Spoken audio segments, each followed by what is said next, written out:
At National RV Detroit, and I'm going to be showing you around your 2016 Catalina 251 RLS. We'll start here on the door side. You have a power awning with an LED light strip, two doors, a main entry door and a bedroom entry door. This is the vent for your range hood. So if you're using the range hood, you can't really see it because it's black, but if you look where my finger is, if you can see that, on each side there's a tab you push up that allow the baffle to flap freely. So if you're using the vent, you want it to flap freely, otherwise you'll push it closed and keep it closed when you're not using it or when you're towing the trailer. Okay, you got outside speakers.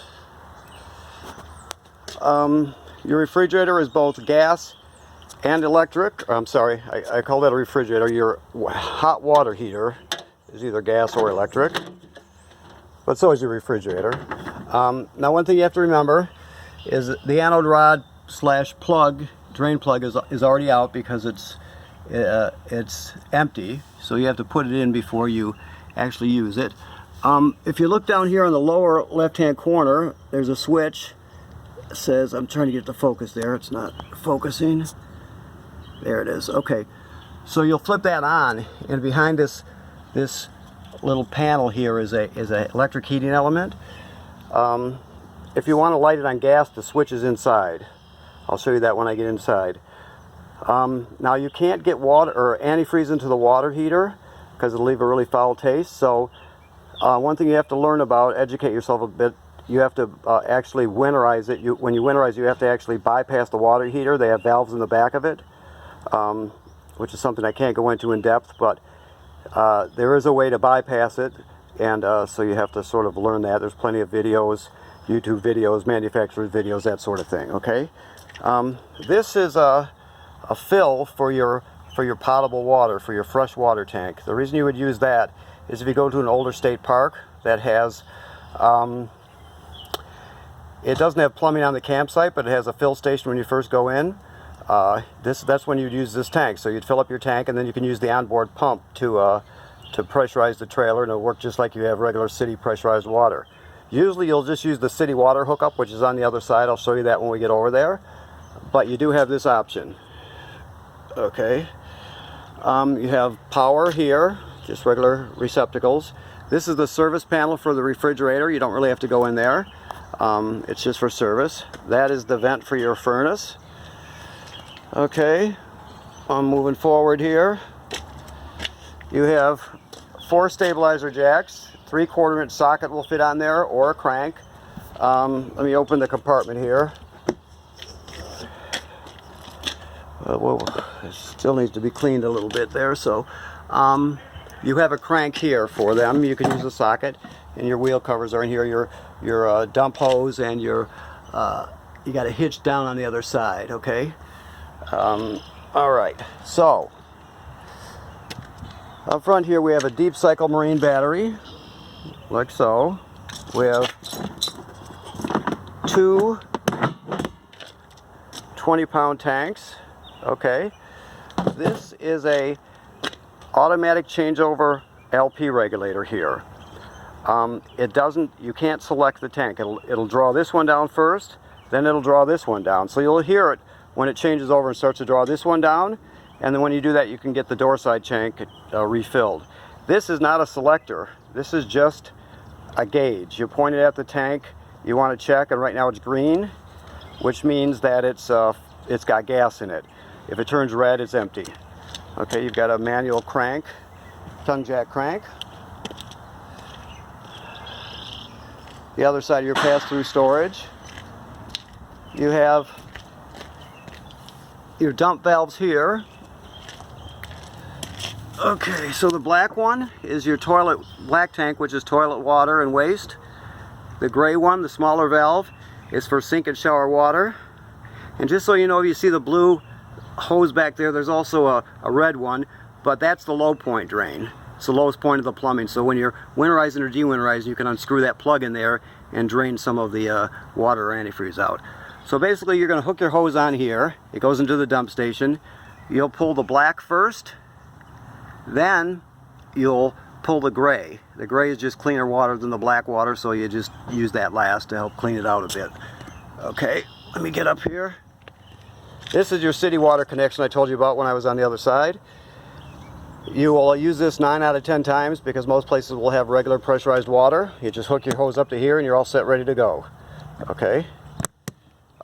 This is just cable or satellite through to the entertainment area of the trailer.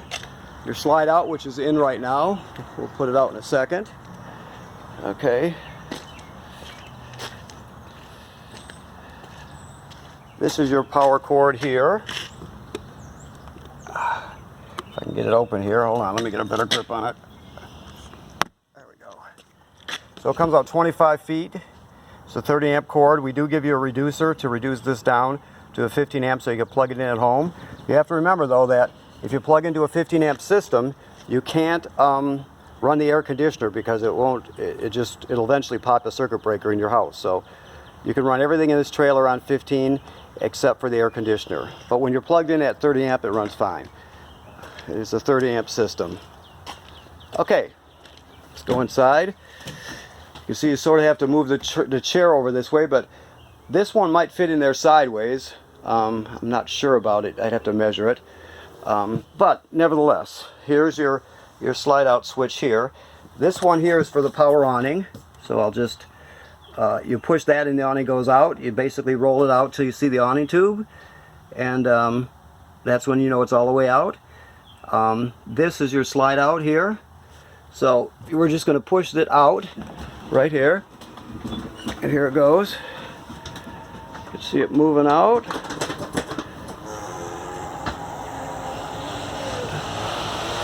That noise you hear is the wipe seals wiping the side of the trailer, which is what you want to hear. When you get all the way out, it'll make a ratcheting noise. That just keeps you from overextending it or over retracting it. You just take your finger off the button when you hear it. Okay. While we're standing here, okay, this is your control panel here. I told you there was a pump, an onboard pump. That's right here, like so. You'll only use that when you have you're using the fresh water tank. You don't have plumbing on the campsite.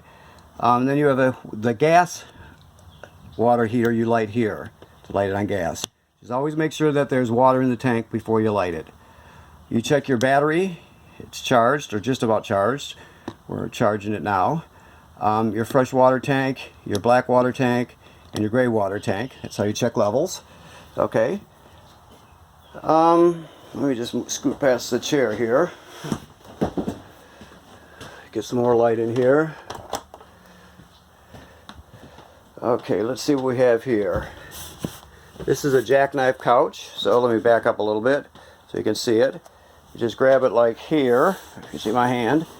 You can jackknife it flat into a bed, like so. Then, the dinette booth, you can pull these poles out and set the table on these cleats right here. Excuse my camera work here. There we go. And then use the cushions to fill in the empty spot, and you can turn this into another bed. Okay. Over here is the digital antenna booster for the digital antenna. So you always want it on like this when you got your TV hooked up. You can shut it off, but you want it on or you'll get a lousy picture. This is just sound and video through. Power, you would hang your TV right here. There's a backer plate here, so, whoops, I'm sorry. There's a backer plate right here. Let me back up so you can see, do a little better job here. Okay. Now your thermostat is just an analog thermostat, so if you want to go to heat, you're just going to go this way. Like so. Turn up the thermostat. And there it goes. That's your heaters behind there. It'll light automatically. You don't have to light it in any way. Then you can go all the way over to cool. You drop your temperature. And there's a slight delay. And there goes your air conditioner on. You can also run it on just fan. by bringing it over one right to there. The fan is just the air conditioner running without the compressor. Okay, and then you can go back to off. Okay, all right. Your refrigerator is a gas absorption refrigerator. It works on either gas or electricity. They call it automatic because all you do is turn it on. It always looks for 110 volts AC. If it can't find it, it'll automatically switch over to gas, right? If you're using the refrigerator at the campground and the campground has a power outage, it'll automatically switch over to gas. So it does all that automatically. That way you won't spoil your food. The microwave looks like any other microwave. You got the vent hood here that I spoke to you about. Light and fan. These you just spark. I'll get back so you can see here. You're just going to turn it on light and then spark them like so. Light them up. The oven is a little bit different. There is a back here, you can't see very well, but there's a, let me see if you can get over here. There's a pilot light back here. So what you'll do is you'll turn this one to pilot like that. You'll depress it, and then you'll take a grill lighter and light the pilot light, right? You'll hold it for 10 seconds or so to heat it up. Then you go to whatever operating temperature you choose, like this, and it'll run like a regular oven. But when you go back to off, the pilot light will go off again. So each time you use the oven, you have to relight it, is what it comes down to. Okay, this is your LP detector here. It'll let you know if there's a gas leak. You can set it off there so you can hear it. This one looks like it does carbon monoxide also. Yes, carbon monoxide and LP gas. So it does, if you got a carbon monoxide buildup, it'll go off, and if you have an LP gas leak, it'll go off. If that happens, you just go outside the trailer, turn off the tanks, and figure out what's going on, okay? Sink works like any other sink. The shower works like any other shower. You have a fan up here. Well, actually, yes, a fan right here. There's the switch. So the toilet is here. Now you want to remember that you can't use this dry. So when you first hook up to at the campsite, you're going to come in here. You're going to just dump the chemical in there. And then you're going to step on the pedal and put about a gallon or so of water in there into the tank. And then it's ready to be used. But you never start using it dry. You always have a little bit of water and the chemical in there. Okay? All right. Bedroom. You have a TV backer plate here if you want to hang a TV. And you got video plus power there to hook up to. Emergency window. You're just going to basically push this open. If you just want ventilation, you just push it open like so. If you need to get out in an emergency, you'll push it all the way through, and then you'll grab this tab here and pull a screen out, and then you can just roll right out if you need to, just in case. Okay. All right. The one last thing, you have a foot locker under the bed here, so you got more storage. Okay.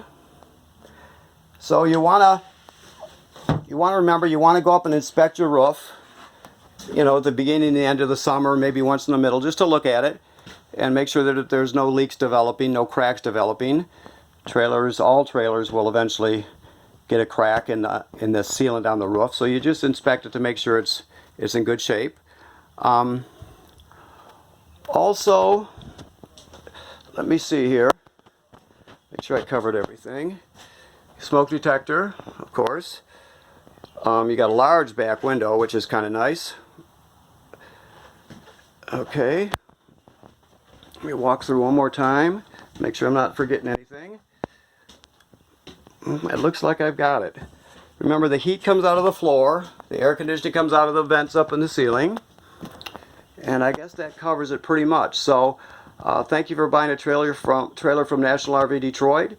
And if you have any questions or problems, you give us a call and we'll see what we can talk you through it and help you out with it, okay? Thank you.